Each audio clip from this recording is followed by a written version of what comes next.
Hello student, मेरा इस coaching के यूट्यूब चैनल पर आपका स्वागत है। हम लोग एनसीईआरटी जो प्रिपरेशन कर रहे हैं उस एनसीईआरटी प्रिपरेशन में क्लास 11th की एनसीईआरटी लोग आज चैप्टर नंबर 5 लेंगे उसका। और चैप्टर नंबर 5 को डिस्कस करते हुए हम आपको 10 क्वेश्चन दे रहे हैं। ठीक है, क्वेश्चंस का जो क्वेश्चंस है वो आपको मिल गए होंगे और ये आंसर्स और उसकी डिटेल डिस्कशन। ठीक है, तो जैसे हम लोग हमेशा करते हैं, तो अब निश्चित तौर पर हम लोग आगे बढ़े। क्वेश्चन नंबर 1 देखिए। क्वेश्चन नंबर 1 कह रहा है, consider the following statements. The constitution ensures that the three organs of government that the three organs of government work in coordination with each other and maintain a balance among themselves। संविधान ये कहता है कि जो तीनों organ of government है, तीनों organ of government क्या है? तीनों ऑर्गन ऑफ गवर्नमेंट है आपके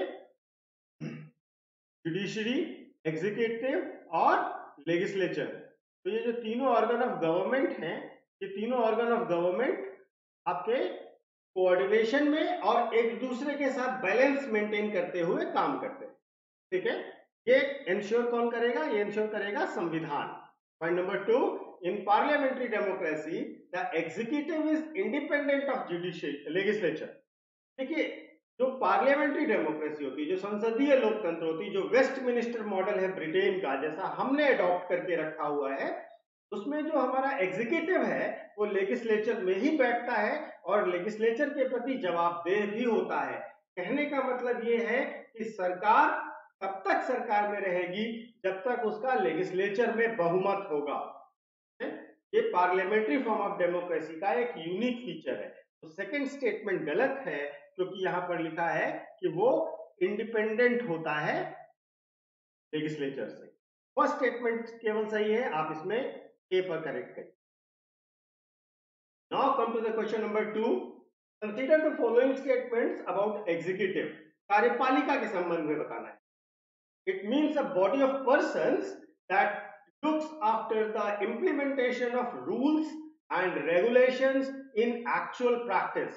एग्जीक्यूटिव का काम होता है जो कानून है, जो नियम है, उनको लागू करवाना। पहला स्टेटमेंट सही है।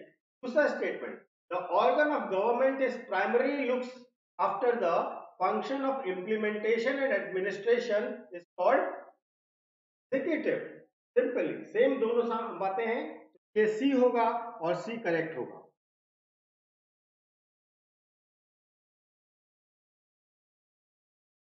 Now come to the question number 3.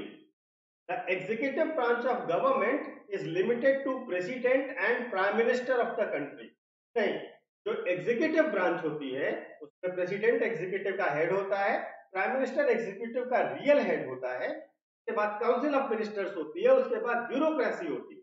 तो एग्जीक्यूटिव में और भी एलिमेंट्स आते हैं, केवल प्रेसिडेंट और प्राइम मिनिस्टर नहीं आते। दूसरी चीज, the executive responsible for day-to-day administration is called political administrative executive। नहीं, ये कथन गलत है। जो डे टू डे एडमिनिस्ट्रेशन होता है वो पॉलिटिकल एग्जीक्यूटिव नहीं होता, वो होता है permanent executive.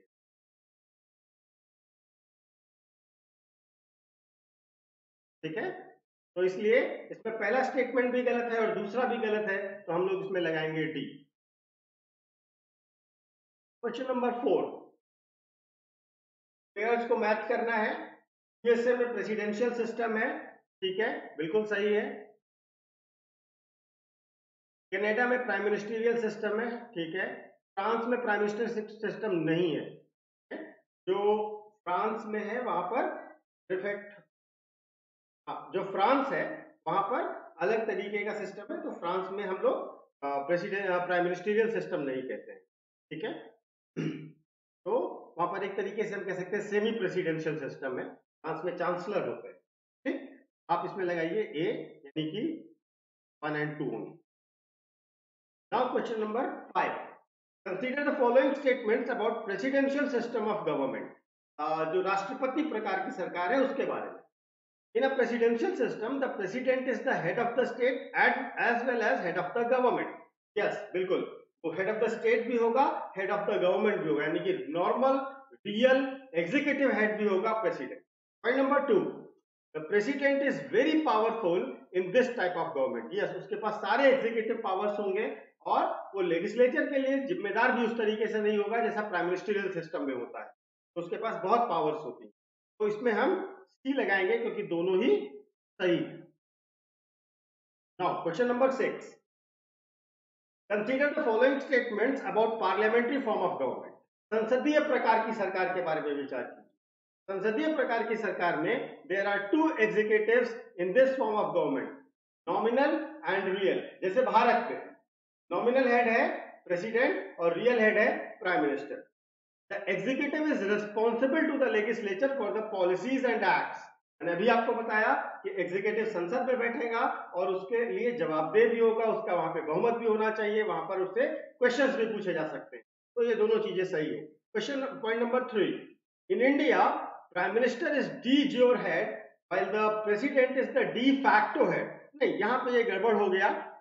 D jure head होता है प्रेसिडेंट और डी फैक्टो हेड होता है प्राइम मिनिस्टर. डी फैक्टो मतलब रियल और डी ज्योर का मतलब होता है नॉमिनल. तो थर्ड स्टेटमेंट गलत है, फर्स्ट एंड सेकंड सही है. So we are going with the A only. Now come to the question number 7, consider the following statements. There is always a danger of personality cult in presidential form of government. ठीक है ना. जो presidential form of government होता है वहां पर एक ही person के ऊपर पूरा एग्जीक्यूटिव डिपेंड करता है, तो वहां पर पर्सनालिटी रिलेटेड मामले जरूर उठेंगे. जबकि prime ministerial form of government या पार्लियामेंट्री फॉर्म ऑफ गवर्नमेंट में एक काउंसिल ऑफ मिनिस्टर्स होती है जो कि एग्जीक्यूशन का काम करती है, तो वहां पर एक पर्सनालिटी पर डिपेंडेंसी नहीं होगी. पहला स्टेटमेंट सही है. Second statement, the constitution makers preferred parliamentary form of government for both union and state as it promotes accountability. Exactly correct है, क्योंकि इसमें accountability का एलिमेंट ज्यादा है और कलेक्टिव डिसीजन मेकिंग भी है, तो हमने यहाँ पर पार्लियामेंट्री फॉर्म ऑफ गवर्नमेंट को चूज किया है. तो we will go with the C. Now come to the question number 7. Question number 7 ये क्वेश्चन नंबर 8. क्वेश्चन नंबर 8 ये कह रहा है consider the following statements. President is elected indirectly in India for a period of 6 years. नहीं भाई, India का president 5 साल के लिए चुना जाता है, ये बात तो जनरल बात आपको पता है. तो पहला स्टेटमेंट यहां से गलत हो गया. दूसरा statement, the election of president is held in accordance with the principle of proportional representation with single transferable vote. Yes, presidential election कैसे होता है? Proportional representation plus single transferable vote. दोनों बात, ये बात सही है. तो इसमें हम लगाएंगे 2 ओनली, केवल सेकंड स्टेटमेंट सही है. Question number 9, which of the following comes under discretionary powers of president. President के डिस्क्रिशनरी पावर्स की बात करनी है. पहला, sending back bill for reconsideration. जी, भारत में जो राष्ट्रपति है वो किसी भी बिल को, अगर वो मनी बिल और कॉन्स्टिट्यूशन अमेंडमेंट बिल नहीं है, तो एक बार रिकंसिडरेशन के लिए वापस भेज सकता है. ये जो एक बार भेज सकता है ये 44th अमेंडमेंट के द्वारा किया गया था. ठीक है, तो पहला स्टेटमेंट सही हो गया. Second, vetoing a bill includes money bill. ठीक है, देखिए वीटो मनी बिल पे नहीं लगा सकता, वो बाकी बिल्स पे वीटो इस्तेमाल कर सकता है, तो इसलिए सेकंड स्टेटमेंट गलत है.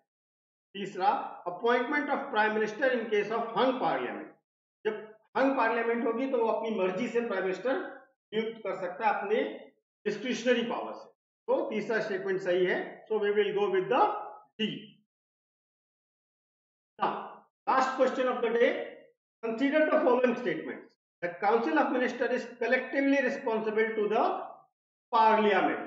बात मैंने आपको अभी बताई. Point number 2, if a minister does not agree with the policy or decision of the cabinet, he or she must either accept the decision और रिजाइन. ठीक है, तो